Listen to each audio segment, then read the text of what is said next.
Hey, welcome to the Ethics Experts. If it's your first time joining us, welcome. And if you're a returning subscriber, hey, bestie, you are an amazing person. The world's a better place because you're in it. You see what happens when you subscribe, you get a bonus reading on every single episode. On this episode, we talk to Margaret. This is a phenomenal episode. So many great lessons about how to embrace change, how to bring a unique perspective to solve new problems, and how a true commitment to ethics and to values can really change and impact the lives of your employees and the people around you. I think you're going to really love it. Enjoy. Welcome to the Ethics Experts, where we're elevating ethics and compliance and HR to the strategic level it's supposed to be. Welcome to the Ethics Experts, Margaret. How's it going? Very good. How are you? Good. Very excited to get you on here. Why don't we just dive right in? I always like to start with hearing about what got you into this field. You know, very few of us grow up dreaming of being in the ethics and compliance field when we're kids, and yet we all kind of find ourselves here. What was your path like? Well, for me, neither ethics nor law, frankly, was the start of my career. I grew up in IT. I have an undergrad in computer science, and I spent the first 5-7 years of my professional career in the IT field. I was one of those original girls who coded. It's very popular now. At the time, I didn't know it was so special. I grew up in an IT family, frankly. So that was a natural progression for me. Mid-career, in my late 20s, I decided to go to law school. And again, I didn't go to law school to practice law. I frankly wanted to broaden my horizons from a highly technical degree to a more humanities degree, more business-oriented legal field. And then I started in the law school and loved it every moment of it. By the time I graduated, there was nothing else I wanted to do. But again, none of it was about ethics or compliance. It was about practicing law. So what was it about law that was attractive for you? Because you're in this field, you're kind of innovating in the sense that, you know, there wasn't as many women in it at that time. You know, what kind of caused you to want to make that pivot and pursue something less technical? Well, that's an interesting question. The part of IT I was very much into data analytics and data conversion. And again, today this is all common. But back in the 80s, if I can date myself that way, it was innovative. And the area of my work was related to M&A. While I worked for large companies, the nature of my skills put me in a position where I was supporting the business as they were acquiring other companies. And my job was to help the acquisition integration, make sure that we take systems on and data on as an integrated organization. So in that role, I was naturally dealing with mergers and acquisitions professionals, many of whom were lawyers. And also, it was, even though I was fairly young in the field, it was a board-facing role because data was important, and there were periodic quarterly reports to the board of directors on how we were doing, how we were testing the integrity of data, et cetera, et cetera. And that exposed me to areas that were not technical, but more business-focused, more esoteric, and communication was critical. And frankly, some mentors of mine, and it's very important in life to have mentors, they told me that I was really good at what I did, but I should work on my presentation skills. I can't show up at the board meeting and give everybody a flow chart. I have to. They don't speak flow chart. Yeah, exactly. You have to assess your audience, and they recommended that I broaden my education. I think when they were making these recommendations, they were more focused on an advanced communication class than a law degree. But long story short, I was in my late 20s and progressing very well in my career. And members of my team were 20 years older than I was. And so you look to the right, you look to the left and saying, this is all there is. How am I going to progress if my peers are twice as old as I am, and my subordinates are twice as old as I am. So I need to do potentially something else. And so to make a long story short, I ended up at the University of Michigan with an idea that I would broaden my horizons and come back into business, not practicing law, but as a business executive. But life took me elsewhere. And so, again, none of it is yet ethics or compliance. All of it is now technology and law. But as I started practicing law and having significant companies as my clients, the issues of compliance first and ethics then came into focus, because my early years of practice was international M&A, cross-border M&A, and you can imagine there are a lot of issues specific to compliance and ethics in that field. And I was a young professional, no question about it, but I was observing companies that, for example, never did business outside of the United States and were suddenly acquiring businesses in Europe, in Africa, in Eastern Europe, in Asia, and encountering problems that they were not equipped to handle. And so while I was an M&A lawyer, as we were helping these companies through due diligence and through integration, I was now partnering with other members of my firm and expanding my own area of expertise and learning new things. And that eventually brought me in-house with one of my clients. So that's so interesting. How did that technical background that you had help you become a better, lawyer? Did you see any leverage during law school? And then I'd love to also hear, as an M&A attorney, where you had this really technical integration of all these different data systems. Obviously, the board needs to validate whether the acquisition they did is meeting its investment hurdle or whatever the projections were, which obviously require an integration of these data pools in order to come up with whatever the bottom line is. How did you see that experience really kind of add some value to your time in law school, but then more importantly, make you a better M&A attorney? Well, I think my time in law school was very much impacted by my ability to leverage technology to learn. And today it's more relevant, I think, than it was back in the 80s and 90s, because today, as we are challenged by use of AI and use of automation in the practice of law, all lawyers are faced with it. But now let's take it back 20 years. And most people who went into law school didn't like numbers and didn't particularly care about technology, unless you were a patent lawyer and that's what you wanted to do. Right. But it's most of my peers in law school were political science undergrad or philosophy undergrad, or sometimes business undergrad, definitely, but very few were in technology unless they were very focused on practicing patent law. So the way I saw it, the way I absorbed information was very different than my peers, but in many respects it was helpful. Think about what people think about law school, right? Lots of books, long cases, et cetera, et cetera. But at the end of the day, it's ability to organize and absorb, consume information. And so my training as a computer professional and my experience in data analytics allowed me to consume a lot of information very quickly, organize the information very quickly, and in a manner different to my peers, which created very interesting dialogue during the case studies and training groups, and during even the Socratic method in the law school classroom. So it was fun. I mean, it was interesting. I know that I often found myself looking at information slightly different than peers in the room, and it created some very interesting conversations, and in many respects achieved my objective of broadening my horizons, because it taught me how to think differently, but I hope it also helped others think differently as well.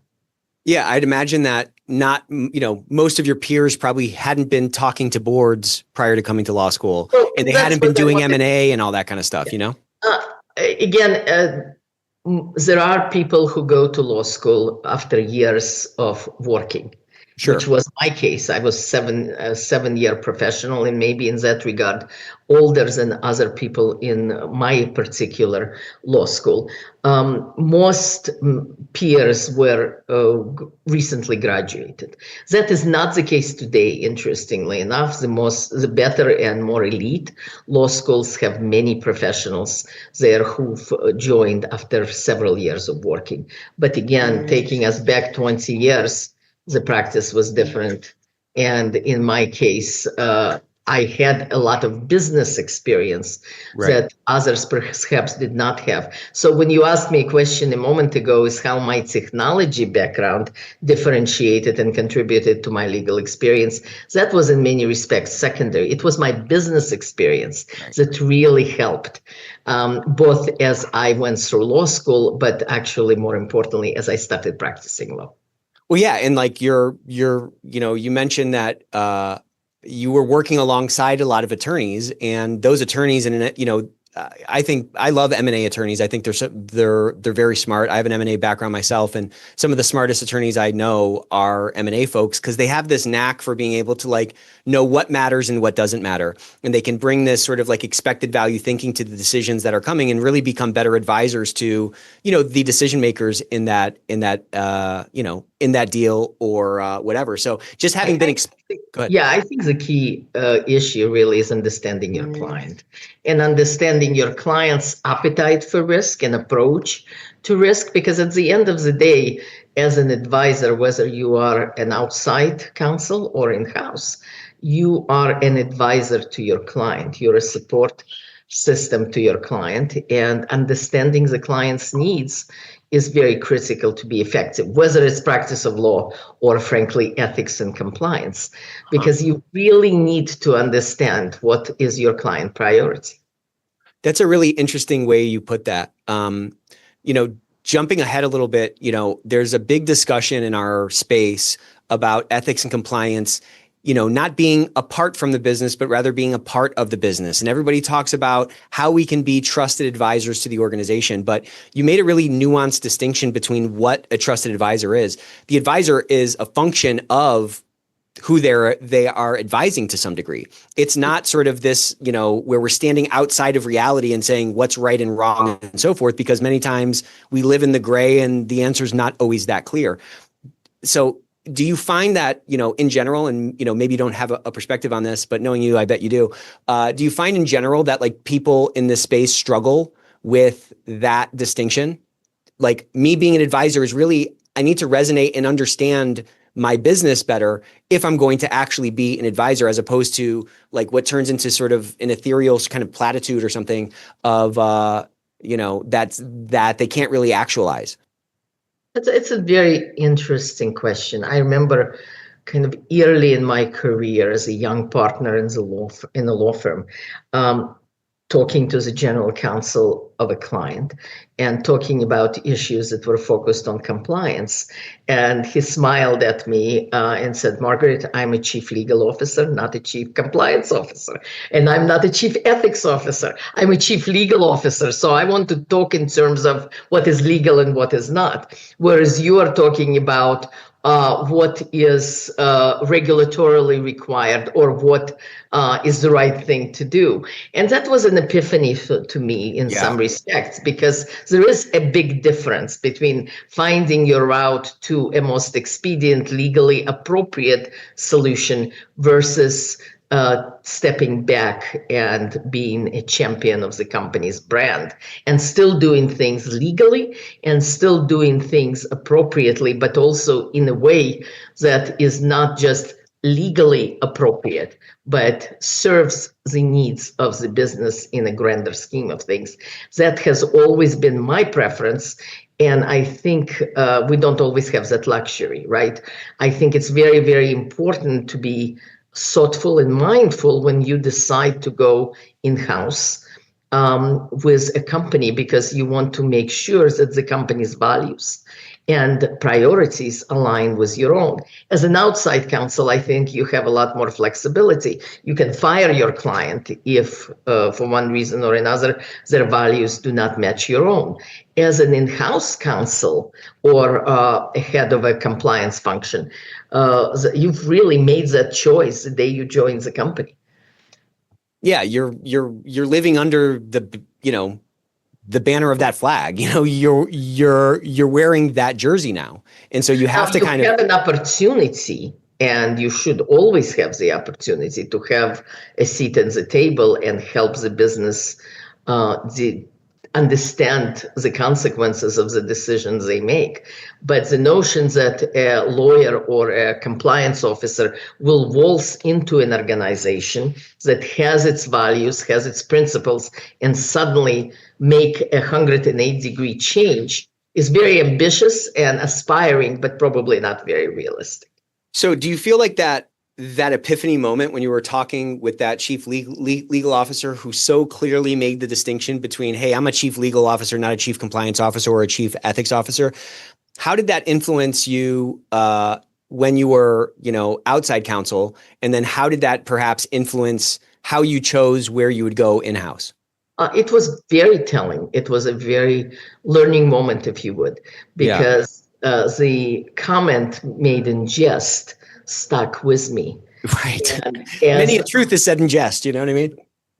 And frankly, when I made the decision to go in-house, I was as much interviewing the organization as it was interviewing me to make sure that it was the right place to add value, because it had to align with my values. And also was an opportunity for me to bring value to the organization in a way that was, again, aligned with the organization's priorities. Do you feel like you need a certain confidence in order to really like gauge that when you're looking for a new opportunity?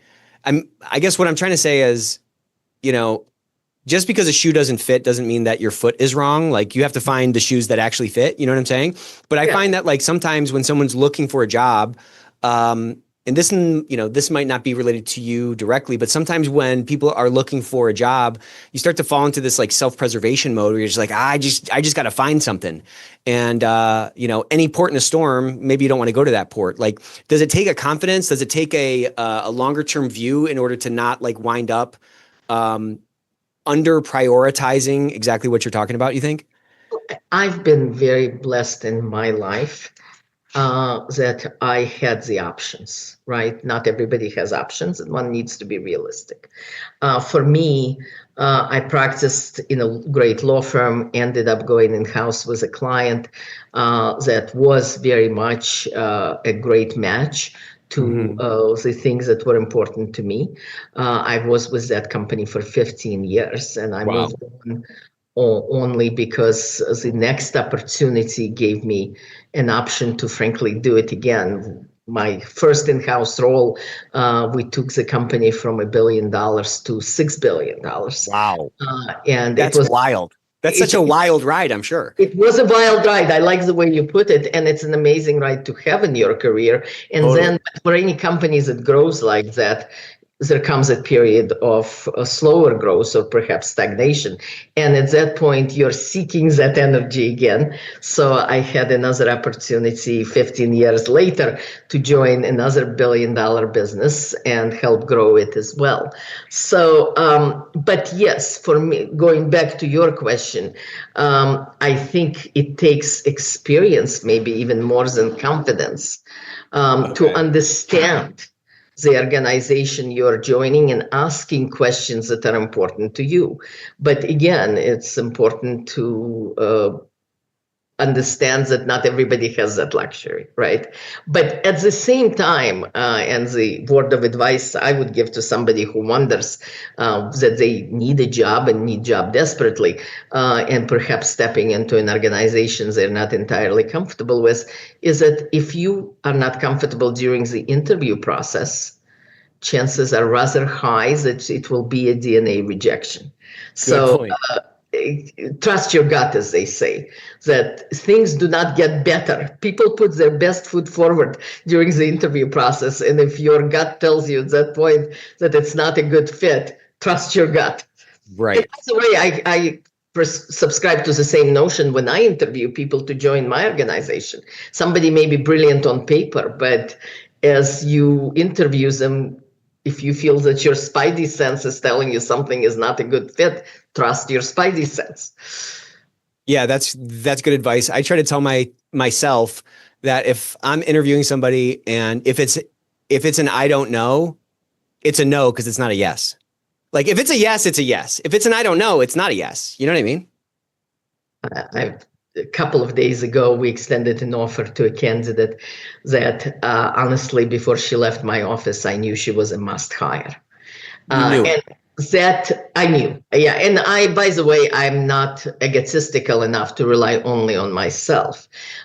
We have an interview process where several people interview a candidate, and you want to collect that information and have that perspective from others. Because as they say, you can misrepresent yourself some of the time to some of the people, but not all of the time to all of the people. So I definitely believe in multi-person interview process, but once in a while you have this candidate and you're saying a must hire, absolutely. And then of course you collect information from others and you hope that your gut was right.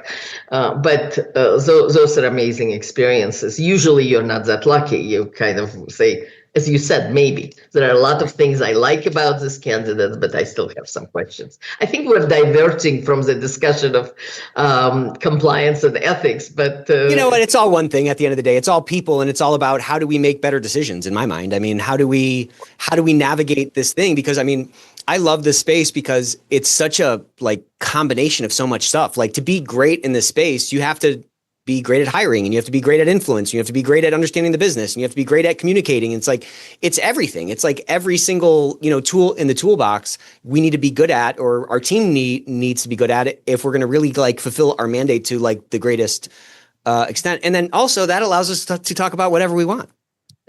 Fair enough. But one thing you named in the laundry list you mentioned is knowing the business. And I think whether you want to be a good lawyer or a good compliance professional or a head of ethics, first and foremost, in my humble opinion, is you have to know your business. Right. You have to know your clients. It's so often that you have people joining the organization and they bring a ton of valuable experience from outside, and you want that, and you want to tap into it, and it's very important. But 6 months in, and you realize they're still talking about their experience in their prior life, and They have not yet invested something into learning the ways of doing business of the organizations that they joined. And that's a missed opportunity. It's not to say that what you bring from outside is not valuable. It absolutely is. That's why we hired you. But please invest in understanding us and figure out how what you bring, whether it's a compliance, ethics, ways of doing business, operations, finance, you name it, help understand how that applies to how this company does business. Otherwise, you will never really maximize the value you can bring to the organization. I couldn't agree more. I feel like there's nothing more dangerous in life than a know-it-all who's just seen it all. It's like you haven't seen it all, okay? And I mean, and I think it takes a genuine curiosity. It takes a beginner's mind in order to add more to that skill set, add more to that experience list, because what got you here isn't going to get you there. I love the beginner's mindset. You called it out, very familiar with that concept, and I constantly preach it, especially when you have either your clients or frankly members of your own team who are highly experienced. The young professionals come in and they're sponges. They want to learn, they want to find their groove, etc. But so many experienced people come in, and as you said, they know it all. And I'm sure I fall into that category as well. And it's so important to check yourself, to step back and say, what can I learn here today?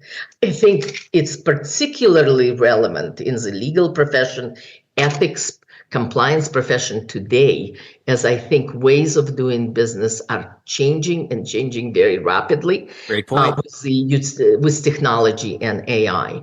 I cannot tell you every day you see an item in the papers that speaks to this lawyer used AI to misrepresent something or write the briefings and he's getting sanctioned, and somebody else misrepresented the case law, et cetera, et cetera. And lawyers love to talk about it because I think in self-defense, it makes them think that it's not important. But the truth of the matter is that if you are not embracing technology and you're not embracing AI, you're going to fall behind very quickly. And actually, you're already behind. And it's interesting that people are not ready to hear that message, especially in the legal profession, but we absolutely have to. So I love what you just said. I have this theory that I was thinking about. So I read this quote. This is an Upton Sinclair quote. This is the guy who wrote that old book, The Jungle. And the famous quote is, it's difficult or it's impossible to get a man to understand something when his salary depends on him not understanding it. And I have seen this crazy resistance to AI in a couple of different fields. In one field, I mean, I love it. I just think it's so interesting, and I just love, where things are going and how much how much opportunity there is in like this new stuff. But like you see, this is World According to Nick. English majors hate AI, graphic designers hate AI, and I feel like if people are threatened, maybe it's happening on the subconscious level, but like if they're threatened by this thing, then it's almost like they come up with these really like intellectual arguments on why we shouldn't touch it. And like, we've all read that story that you alluded to, but okay, well, don't do that. Yeah, don't do that. Great. I think it becomes a self-fulfilling prophecy, Nick. Agree. I look at it this way. AI is not going to replace lawyers. This is to your notion that people are afraid that they will be replaced, their salary will be replaced. I guarantee you that those who are not embracing technology today will be replaced in 5 years' time. 100%. That much I am willing to bet on. The fact that good lawyers who leverage technology will not be replaced by it, of that I'm confident. Actually, you get to do things where you truly can add value to. I mean, think about my day today, and it's a typical day. We needed to do risk analysis on some things that's going on in the business. And I spent several hours with operations partners and risk partners discussing various points. And then I spent an hour reducing all of it to a deck that we need to present to our board. And that hour was not well spent.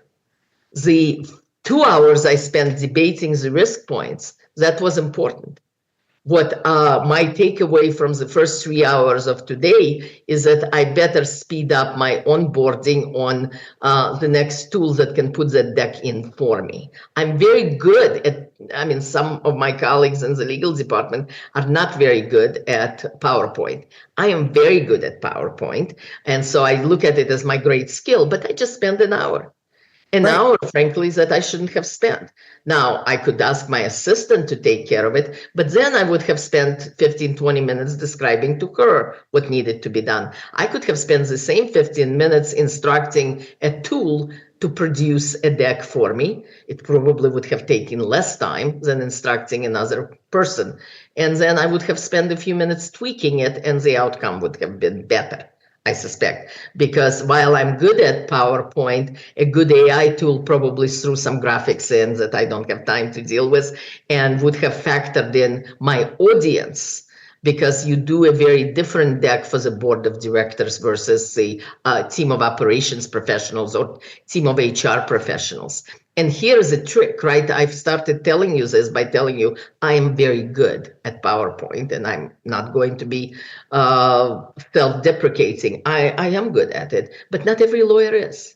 Right. And so then now imagine a lawyer who is not very good at it, putting a deck together full of words and non-comprehensible at all. And then it's not a good tool. But if you run it through the AI tool, we don't need to pay my salary to do PowerPoint. We need to pay Right. my salary to manage risk or think about how the ethics of decisions we're about to make is going to impact the business and impact our reputation and differentiate us in the marketplace, whatever the other things I need to do, which I would argue AI cannot do as well as I can. But that putting that deck together is a different issue. Well, it's a phenomenal example because I think, which, you said this perfect. You said that like it's going to turn into a self-fulfilling prophecy. The people that avoid it, those are going to be the ones who are obsolete, because to your point, the ones who embrace it, I think, are going to be able, like, what it allows you to do is put more of the thing that you actually add value with your brain to work for more of your time. Like, great, you're great at PowerPoint, but like, to your point, that's not what you're being paid for. You're being paid for your brain and your subconscious, and the way that this goal seek mechanism that you've honed over the years of your career can be applied in these myriad different situations with different risks and all that kind of stuff. So when we can create that kind of leverage, we can do more of what we're great at. And if you think about like movies, in my mind, the best directors are also editors. And like, that's really what this allows you to do. You can spend more of your time saying, okay, this matters, this doesn't matter, and really focus in on telling the story that matters most versus sorting through, there are people who are really bad at PowerPoint, and whatever took you an hour, that might take them an entire day. When in actuality, if they can leverage a tool like this or a technology like this, they can get so much more out of themselves. I just love this point that we're at, and I'm just a little bit puzzled by this general resistance that I see across the space. What do you think it is? Do you think it's just because people in our space, and again, I'm painting in a really broad brushstroke here. Do you think it's a fear of change? Do you think it's a natural risk aversion? I think it's a little bit of everything. I think fear of change is definitely there. My own organization is going through a lot of change right now, so I'm very focused on how you manage organizational change. Yeah. And you can apply the same principles, I think, to changes in technology. I think there is this realization in our professions that we spend there is an 80-20. You spend 20% of your time on high value items, and then you spend 80% of your time, 20% on high value items, and 80% of your time on other stuff, which is very important other stuff, because it's not enough to have a great litigation strategy. You also have to write that pleading, right? But I think the tools can help you do it. Now, it does not mean that you have a tool that drafted your pleading and you just submit it to court without reading it. Right. That's malpractice. But just like you use your first year associate to write something, and then you as an experienced partner is going to shape it into something else, I think the tool can help you there, so that now you can leverage your first year associate to learn how to think instead of just copy and paste citations from someone. Yeah. Most chefs have a sous chef who's maybe doing all that mise en place. That doesn't mean that the chef didn't cook the dish. You know what I'm saying? So letting someone else chop up the onions and get everything ready to be combined in the dish, that allows you to make more and better dishes. I just think we have to let go of this thing. And I talk to folks, and what I've noticed is that everybody now, so like there was a little bit of resistance to it. Everybody didn't sort of jump in the pool. Now I'm hearing people say they're caveating everything and saying, I generated this with AI, where it's like, 4 years ago, you weren't saying I worked on this with my associate. You would just kind of present it. I wonder how long that's going to be, where people feel like they have to put an asterisk by what they're talking about because there was some AI involved. Like no one is saying, hey, I submitted this paper, but I just want you to know I used spell check. There were some red lines in there, and those like red lines aren't there, but that was spell check. That wasn't me. So this is an excellent example, because as I'm sure you've figured out, that I was not born in this country, and I have an accent, and I speak several languages, and English is not my first language. I have vocabulary that I can stand up to anybody in the English language. I know how to put things very well in many respects, which does not mean that I don't have an occasional typo. And the notion that you cannot use Grammarly to fix those for you does not change the fact, right? But I think there are two reasons why people these days caveat and feel compelled to disclose. One is the unfortunate reality that some members of our profession have used AI without attribution and unfortunately did not prove the work and check the work. Okay, and that's a good point. There's this pressure to be up and up on using AI. I think the other one, in a way, is people want to put it out there. I'm technology savvy. Oh, I didn't even think of that. That's actually that's interesting. Yeah. Yeah, I'm not like everyone else. I'm using AI. There might be some of that. Yeah. But I like your characterization of it as yet another tool, right? A PowerPoint and Copilot, right? And you're using Grammarly and spell check. I mean, what's the difference? Yeah, right. And at the end of the day, let's just say in theory, I had a board meeting today. Let's say in theory, I didn't, but let's say the whole deck was generated by AI. The view the board has of me or the business is not going to be a function of what's on the screen. It's going to be a function of my performance, so to speak, and my exhibition of my understanding of the business and what's happened over the last quarter and where we're going. The accuracy of what's in your deck. Great point. It used to be that your typing pool would generate your pleadings, right? Exactly. I mean, dictate them and somebody types them and then they print them for you and you mark it up. But if you have not marked it up, if you just dictated it and somebody typed it, they probably would not be very good. It is an important iterative process. Who generates that first draft or follows your instructions on the second or third draft is irrelevant. It is the accuracy of the information and creativity of the solution, the thoughtfulness of your presentation and how it responds to the need of your board or your client, whatever the case may be. So I'm not afraid of AI. I actually would love for AI to take half a dozen things off my desk so I can focus on things that truly matter. Well, and go back to your 80-20 example. If 20% of your time is being spent on the really valuable things and you're able to add 10% to that, that's half as much again. You know what I'm saying? Like there's so much impact that we can multiply ourselves with, or, you know what I'm saying? There's so much, like there's improve a your productivity and add value. And frankly, also, how about that much coveted work-life balance that is impossible because you're putting in 16-hour days, of which 6 or 7 have been spent on something that can be outsourced to AI. Nobody is bothered if I outsource something to my contract center of excellence in India. That's okay. But outsourcing it to AI, somehow it's not. I think it's more about people not understanding how to use it. I think that's right. But I think, well, I feel like I'm learning how to use it all the time. Like, but it comes from me like playing with it. You have to be like, you can, I've said this a couple of times in the past, but like I can spend the entire summer at the library reading books on how to swim, or I can just kind of jump in the pool. You know what I mean? You got to jump in the pool. So let's go back to your first in-house role. You came to this in-house role. What were you working on, and what was kind of surprising about that? Because I mean, again, going from $1 billion to $6 billion, that's a massive increase. But also, $1 billion is a big company already. Yes, it is. So I joined a large engineering firm as their in-house international counsel. Because they had significant operations on multiple continents, and I had experience as a cross-border M&A lawyer, and they needed that regional expertise. But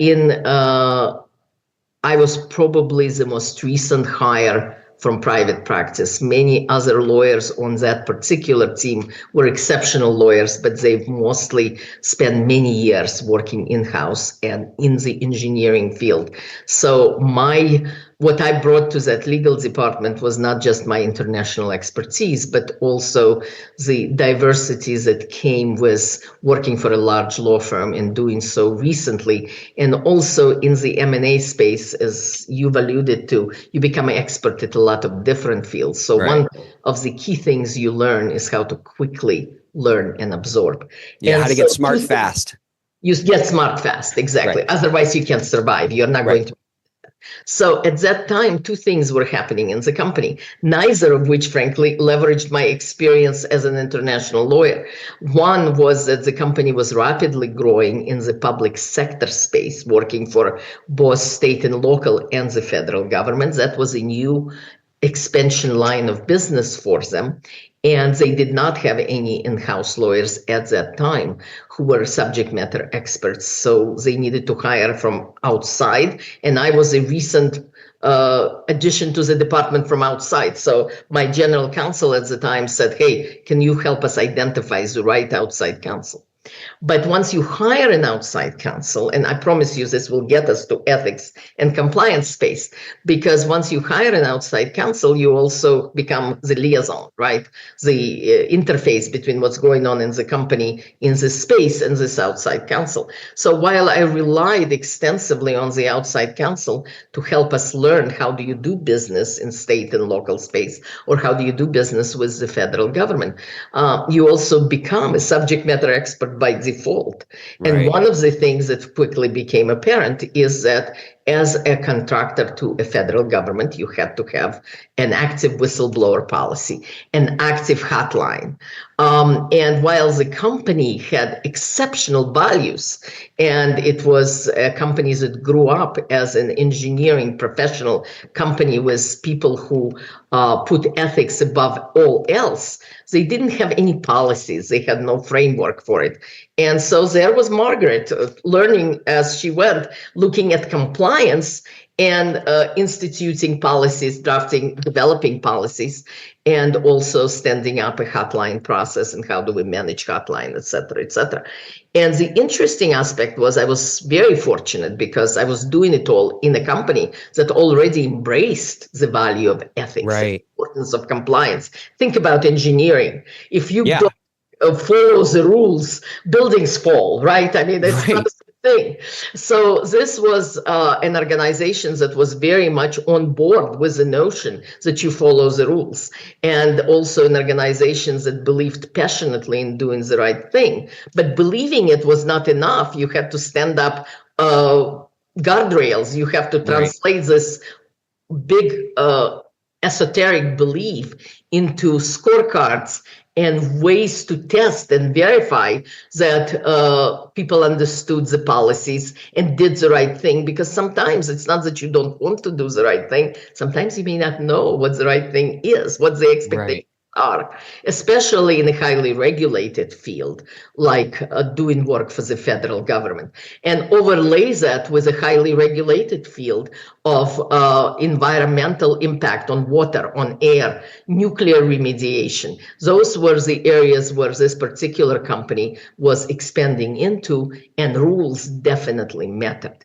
Culture of compliance was a good thing, but it was not enough. You had to really learn the rules, translate the rules into consumable packets of information that people could absorb and test against and validate against. And so that was very early on, even though I was hired to help the company expand its operations outside of the United States, I was very quickly sharing my time with our PubSec, public sector work and compliance that was required as rules of doing business. I mean, those were table stakes. That was my introduction into compliance space. And it was not really by choice. It's not like one day I woke up and said, what am I going to do today? Let's go into compliance.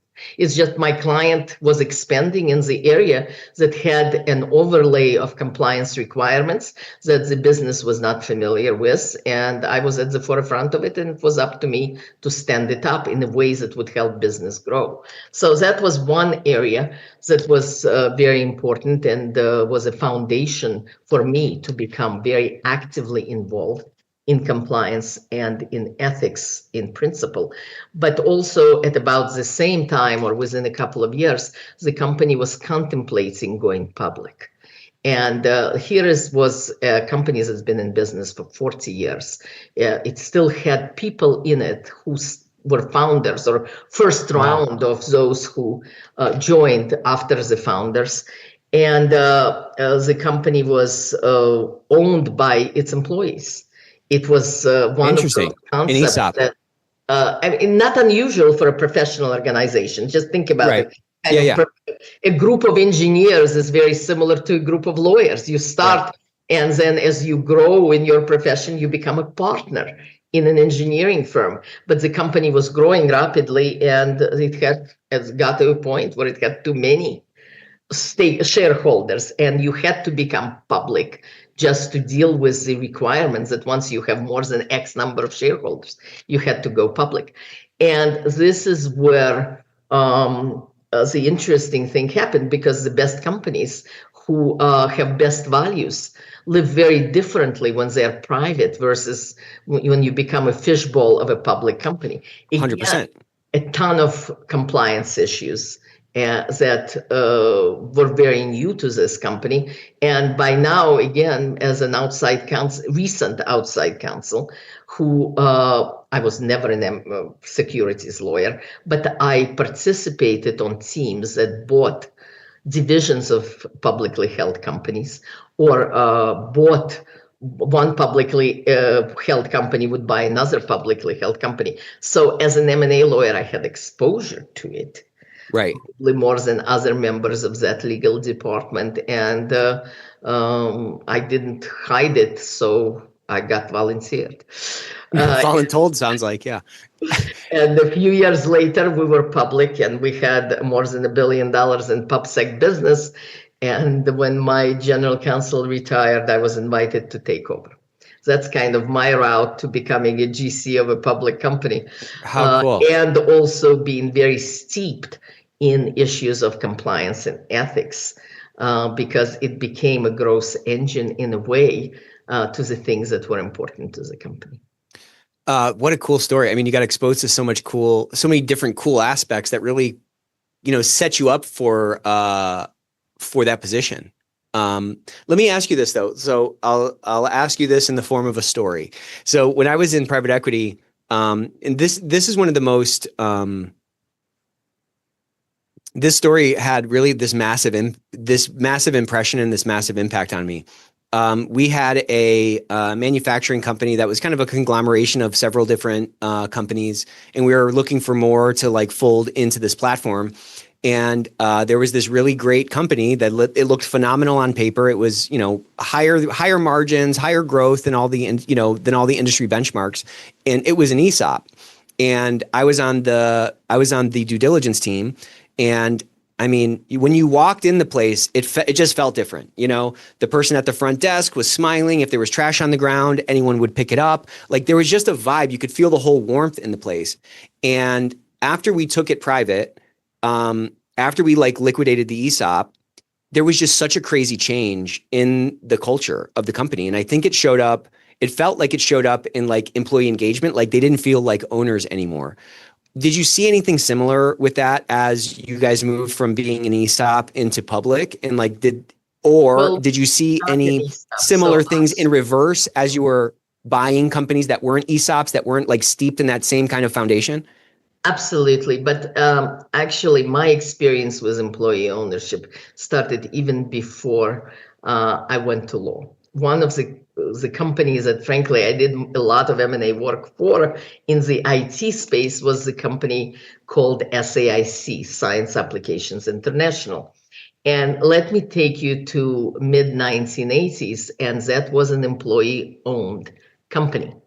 And they were not public, and they were not an ESOP. They actually had an employee ownership program where bonuses were given in equity in the company, and then they ran a market internal.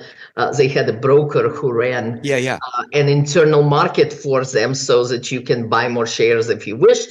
You can sell your shares. They created liquidity for the shares. But I remember how much the management team believed in the importance of employee ownership. I remember Dr. Beister, who was one of the founders, been a lot of years, but his name sticks with me, and said, "Have you ever washed a rental car?" Never wash a rental car. Yeah, right. And there is a huge difference in how you approach the business when you own the stake in the business. And it made all the difference in the world. I felt it again when I was in private practice in a law firm, and it makes a huge difference. And then when I joined one of my clients, which was a large engineering firm, since then they were acquired by somebody else. They're no longer employee owned, but when I joined them, they were. And it was this mental state of having a stake in the business was huge. But as that company grew, and as I said, when I joined them, they were 1 billion, and there were still founders around, and certainly first generation of employees. When they became large, when they became 6 billion, and some of it came from organic growth, and some of it came from acquisitions. And also, since you were now a much bigger company, you brought in much bigger company talent. You know, the head of HR now was not with a background in $500 million. We wanted somebody who would be $10 billion HR director. It was a huge culture change. Right. And that culture change was due to a couple of reasons. One, from being a professional company of engineers, and engineers and project managers, it became an engineering and construction company. So you now had two very different types of employees with very different backgrounds and very different drivers.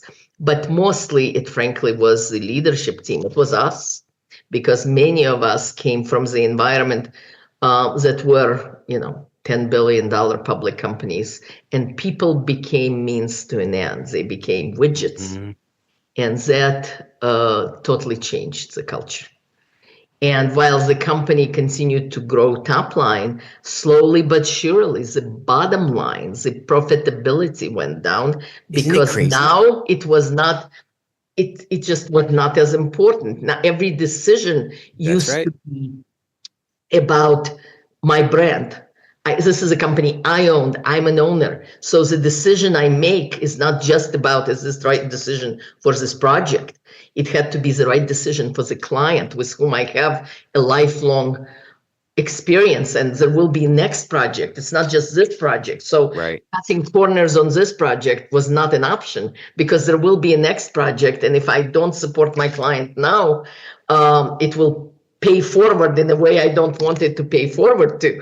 And so there was this huge culture change. And even when times were difficult, I'm talking about 2008, right? I remember in 2008, between November and January, we lost $1 billion in backlog. In the infrastructure, which was our business, you have this huge backlog, right, of services. But when the economy is down and there's clients cancel projects, they cancel projects very quickly. And so there was this moment of, oh my God, we've lost $1 billion in backlog. We're going into the new year.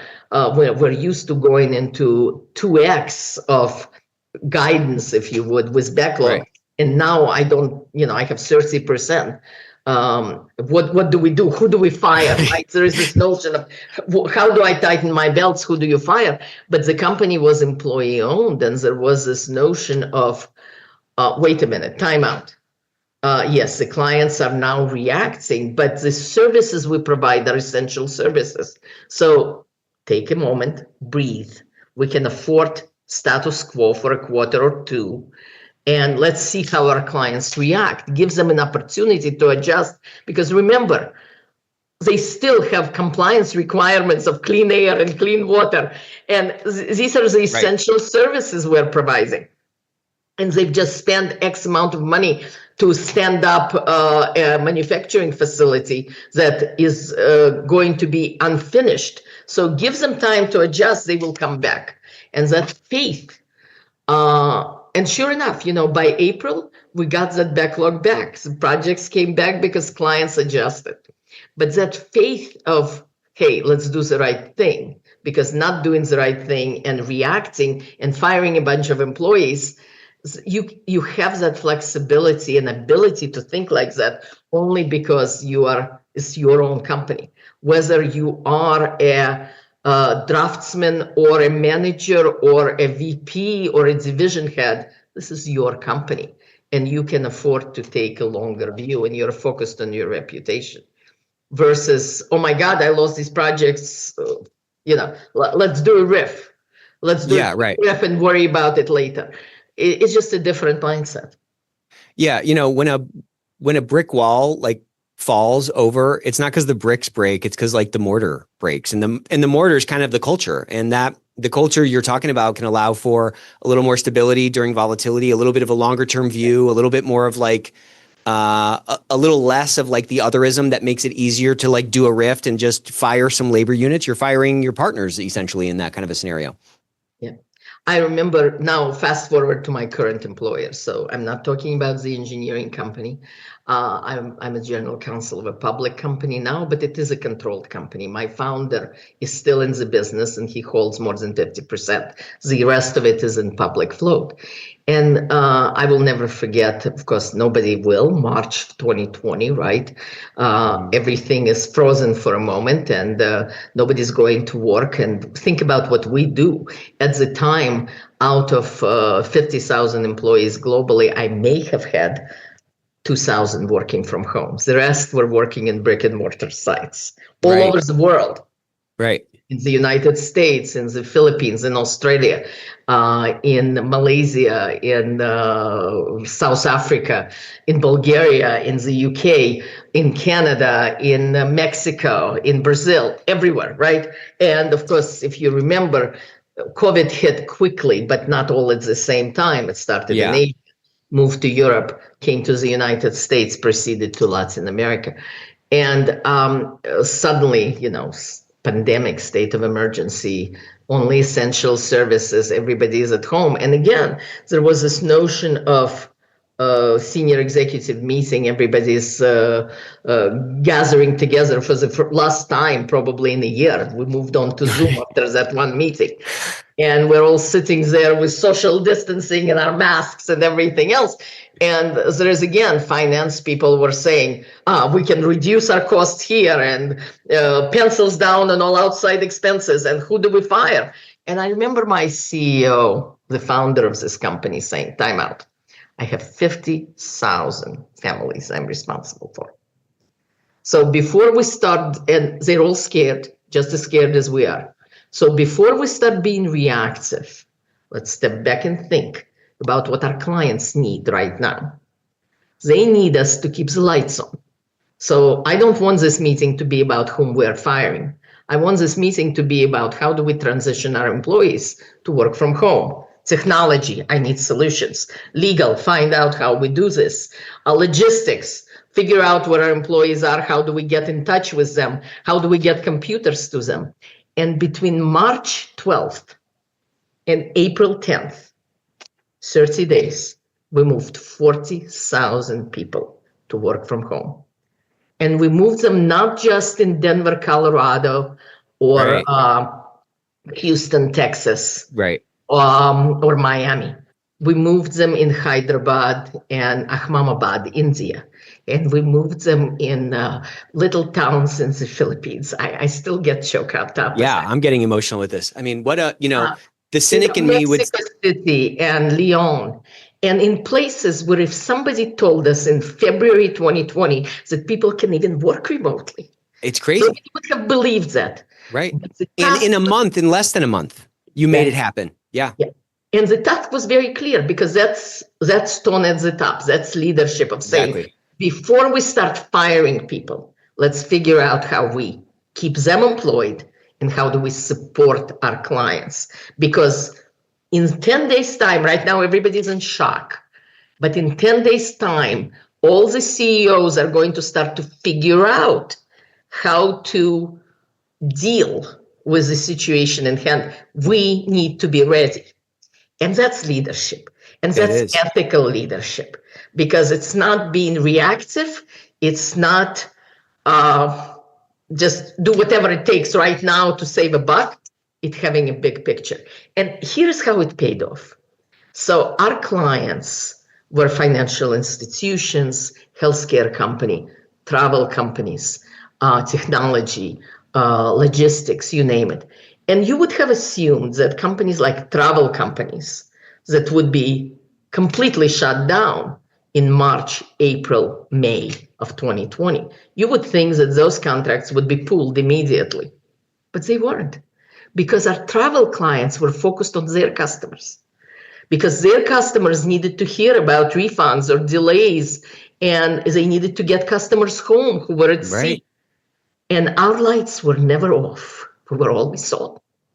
And those were the most loyal of relationships. Yeah. And the same stories about financial institutions, because people needed to get their benefits, access to their money, grocery stores, et cetera, et cetera. And that's what ethical leadership is all about. Man, you get me emotional over here myself. It's like, if the values matter, then it's proven. Like everybody talks a big game, right? Everybody talks about ethics. Everybody has a code of conduct, and all the CEOs will get up there for their annual town halls and they're going to say what matters. But like, you can tell who's tough when it's time to fight, if they're going to fight. You can tell if it's real, like when it comes down to it. And like, what a message that sent to your organization. What a message it sent to you. I mean, you had me tearing up in the story, because I remember how scary that was. That was a very scary time. And I remember how many other short-term thinking CEOs and short-term thinking leaders were just pulling levers and, rolling people off and just thinking about the next day. But, this guy, and I was going to say, the cynic in me would say, well, that's easy for him to do that because he's so rich. But I think the realist in me would say he would have never gotten to that point if he didn't actually care about his values, and that the values didn't actually mean something, Yeah. And by the way, when you talk about somebody being so rich, most of this richness that he had, most of the wealth, was in this company. That's what I'm saying. Yeah. So, at the end of the day, it was value preservation by doing the right thing. Isn't that interesting? That's a very interesting point. That's right. That long-term focus is the key. It really is the key to it all. This was really, really so fun. I would love to have you on again and do something else. We're right at time, so we can wrap up. But thank you so much for coming on, and this was really a great episode. It's been fun. My pleasure.